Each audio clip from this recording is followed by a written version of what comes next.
Hello, it's March 6th. I'm going to read this one about forgiveness, and we're going to talk about it. Anyone whom you forgive, I also forgive. What I have forgiven, if I have forgiven anything, has been for your sake in the presence of Christ. 2 Corinthians 2:10. Bishop Philip Brooks once said, "If there is any good that I can do or any kindness that I can show, let me do it quickly, for I shall not pass this way again." Recovery is a process of healing old hurts, memories, and resentments.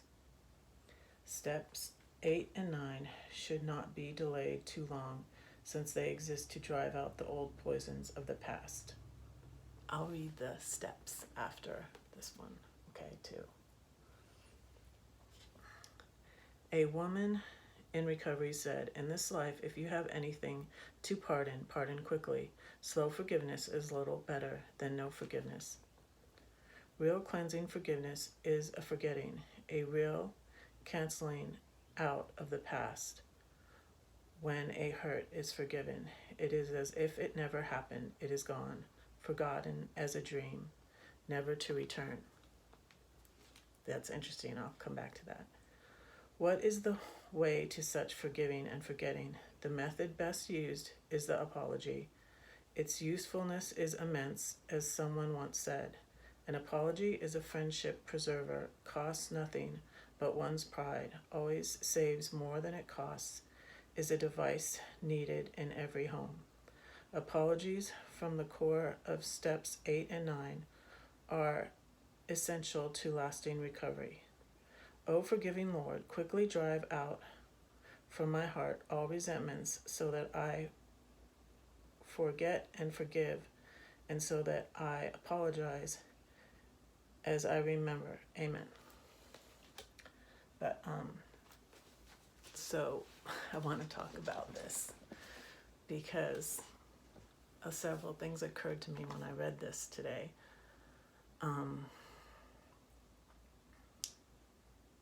If there's something that's ongoing, because this is the problem I got into with my codependency. My problem was not as an addict, but I was sort of addicted to people and people's approval and letting them cross my boundaries and just being miserable, just becoming a doormat, and you know, it causes depression and so many things. And so what I realized, and I realized this happened with my mom. This happened many times because my mom would often cross my boundaries. It was when I was finally able to have that discussion with my mom and say, you know, these are ways you're crossing my boundaries, and like you take back your power. It wasn't until I was able to have that, say that to her, and that is when the healing began in our relationship, because I've said many times that my mom and I buried the hatchet. We stopped talking about, you know, because these things would come up that we would argue about, like politics and stuff. But I was like, this is ridiculous, because we agree on important things like, you know, God and Christ and the Bible and stuff like that, in faith and church, and, you know, why do we keep having this, you know? And it was when I was able to talk to her and say, you know, hey, when you do this, it's crossing my boundaries, and, you know, it's not, you know, you're not gonna say, you know, you're not in charge of how, like, for instance, how I discipline my children. You're not in charge of that. I do feel like she was right about a lot of things, though, which is funny and ironic now. And I'm so glad that we buried the hatchet, and then it was funny. I was able to forgive. And it's funny because the thing that's happened recently, and I was praying. I pray every morning, and so I prayed before deciding what my devote which one I'm going to read. I'll look at them and decide which one I'm going to read. And I'll pray about what I'm going to say. And I'm going to say it. Because right now, I feel like I am finally starting to forgive the bully. Because video was removed. In my opinion, he still hasn't taken down all the videos he needs to take down, though. I've taken down some. Made them unlisted, not taken down completely. But the reason when people were saying to me, oh, turn the other cheek, two wrongs don't make a right, that didn't apply because he was actively still crossing my boundaries because it is not right. It is not right, in my opinion, for you to do a bashing video. If the person is bad, why do you want to make your channel about negativity and doing a bashing video of another channel? He was actively crossing my boundaries and making videos about me, bashing me.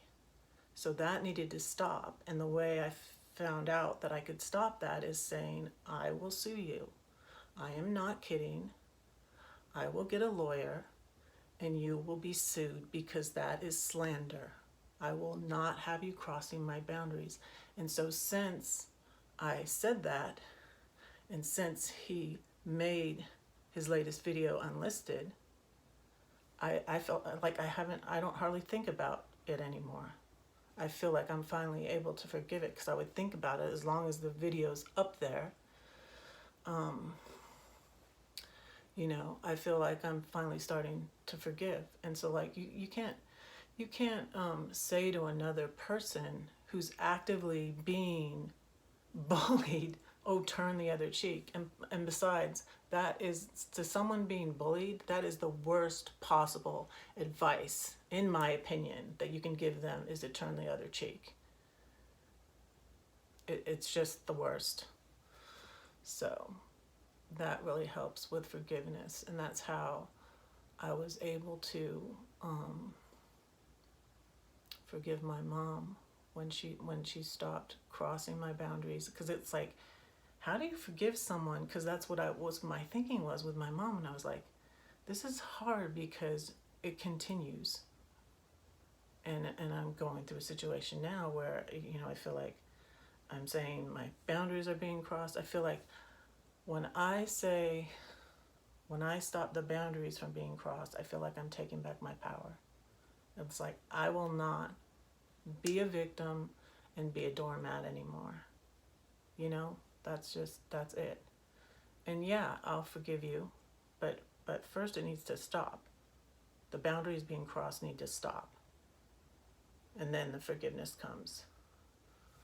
So I'm going to read to you the steps because they're in the front of this book. Okay. And this is what I made my 12-step poem is based on. My Steps to Serenity poem is based on these 12 steps.